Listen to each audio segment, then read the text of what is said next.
understanding in our lives about how far lost we were at some point. But God came in the middle of all that and showed us who he was. So if you can, turn to Luke 15:11.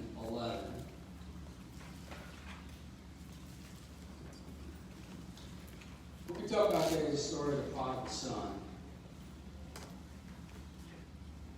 And let's read the parable that Jesus said. Luke 15:11, and he said, a certain man had 2 sons. And the younger of them said to his father, Father, give me the portion of goods that falls to me. So he divided them to his livelihood. Not many days after, the younger son gathered all together, journeyed to a far country, and there wasted his possessions with prodigal living. But when he had spent all, there arose a severe famine in that land, and he began to be in want. Then he went and joined himself to a citizen of that country, and he sent him into his fields to feed swine. And he would gladly have filled his stomach with the pods that the swine ate. And no one gave him anything.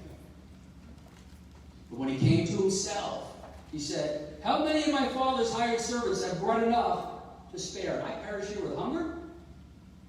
I will arise and go to my father, and I will say to him, Father, I have sinned against heaven and before you.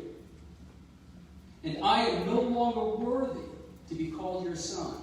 Make me like one of your hired servants. And he arose and came to his father. But when he was still a great way off, his father saw him and had compassion, and ran and fell on his neck and kissed him. And the son said to him, Father, I have sinned against heaven and in your sight, and I am no longer worthy to be called your son. But the father said to his servants, bring out the best robe and put it on him, and put a ring on his hand and sandal on his feet. Bring the fatted calf here and kill it, and let us eat and be merry. For this my son was dead and is alive again. He was lost and is found. And they began to be merry.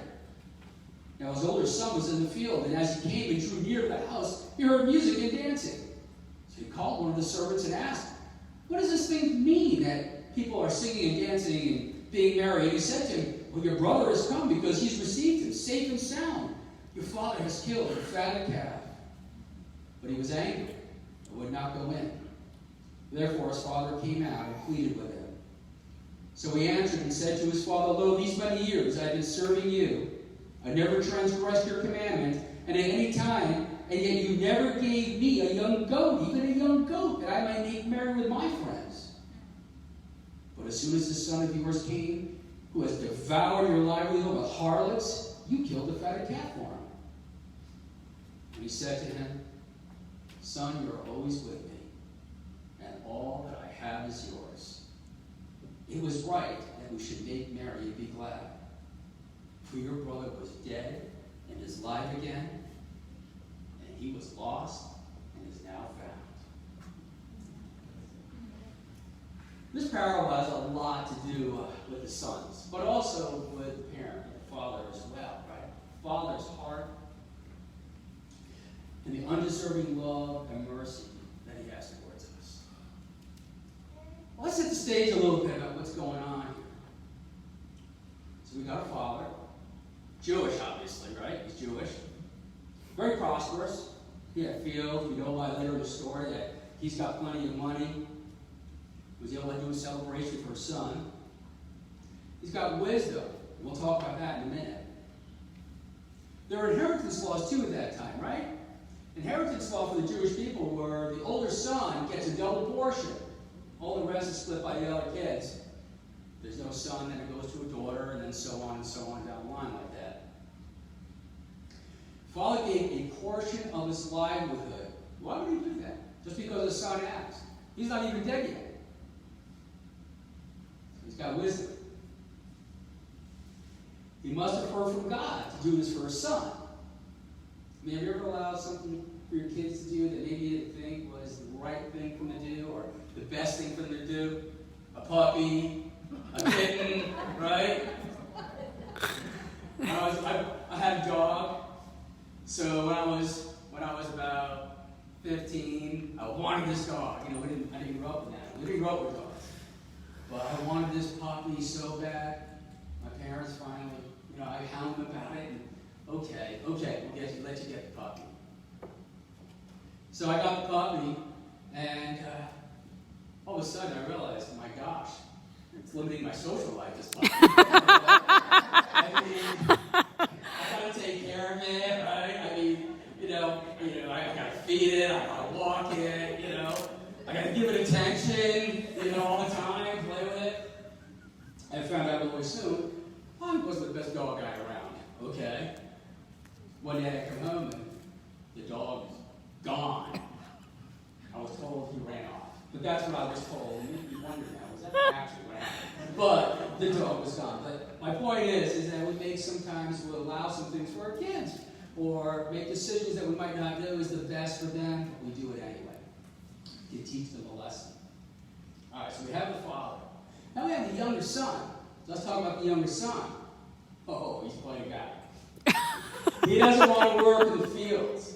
He dreams of a completely different life. He wants the big city life, right? He wasn't going to end up like his older brother or his father. No way was that going to happen to him, right? He shows that he's dissatisfied with his father's provisions, his father's restrictions, and his father's guidance. His heart is filled with all things he thinks are right and good. His heart is filled with the lust of the flesh, the lust of the eyes, and the pride of life. 1 John 1:16. He demands his inheritance. I don't know about you, but I know if I went to my bar and said, I demand my inheritance when I was like 19 or 20 years old, I doubt I would have gotten the same reply.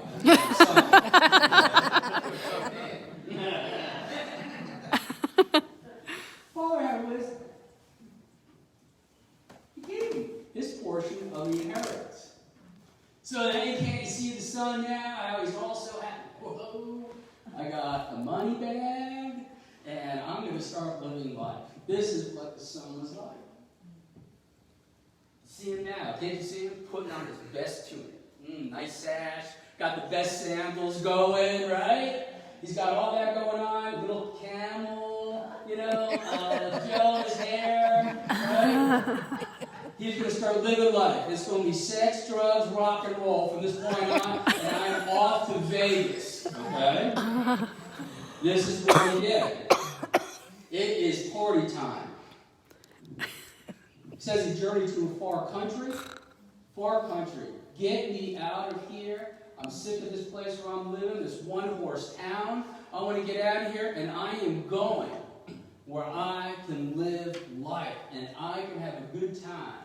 All the things I've been thinking about, I can't wait to get it done. Gambling, women, drugs, rock and roll. Can you see him right now? I can see him in Vegas at the craps table. Okay? Trying to win, right? Playing blackjack. Women bringing the drinks, keep bringing the drinks on. And he's just having this merry old time going on. But he really has gone wild. He's a wild child. He's going to win his inheritance back. He's going to make a lot of money at the tables. He's going to do all that. He can play the dice games that they had in those days, right? He loves sin, as a matter of fact. What did it do? It promised him satisfaction, appetite, ambitions, allured him by its promises. It hypnotized him. He was a wild child, uncontrollable, strong-willed, disrespectful, voices his opinion. The world knows him. James 1:15 says, but each one is tempted when he's carried away and enticed by his own lust. And when lust is conceived, it gives birth to sin, and sin, when it's run its course, brings forth death. I was a wild child. I was a really wild child. I was uncontrollable. I didn't care what my parents said. I grew up outside of New York. New York City was my backyard. I didn't care. I just went out in the city. Dropped out of school, got an apartment. Well, I wouldn't say I got an apartment. You guys, I know young people today have this term, couch surfing, right? You think that's new, okay? Couch surfing is not something new. Couch surfing back then was the exact same thing you can cough at. It meant staying at somebody else's apartment, okay? And staying on their couch. You're going from one couch to another. My point was, I was a wild child, just like him. So I identified with this young guy. You know, I was living in the city. I didn't care about my parents. And it wasn't that I didn't think of them. I just didn't. It was like I was more concerned with what I wanted in my life. All the great things that I wanted to do. And all the things that I was going to pursue. One time my mother came down. You know, we didn't have cell phones back then. It wasn't too long ago. And the building I was living in, one of the couches I was staying on, it was in this area, and they were going to knock down the building because they were going to be building a new apartment building. So I had to move out of this place, you know, wherever I went, who knows, I don't even remember. I haven't spoken to my parents in a month. And no one knew where I was. My mother comes down, goes to my address, and sees that it's a condemned building. And now as a parent, what would you think about that, right? So, word got around somehow, and it made it back to me that they were looking for me, and they wanted to know where I was. So, of course, I did call them at that point. But my point was that I was self-centered. I only cared about myself. I wanted to have a good time. Because I was subject to just all my senses. The enemy had come in and had lured me in by all the temptations and all the things that were going on in the world. Oh my God, I love you. And I allowed her to take. My parents were good people. They raised me in a good way. They weren't necessarily churchgoers in any way, but they were good people, worked hard, moral. I was raised with all those types of great attributes, but I didn't care. I got wild. And I think that we find examples of wild people throughout Scripture, right? Of people that went wild, of harlots who got saved, right? Of all types of wild people that God delivered and saved.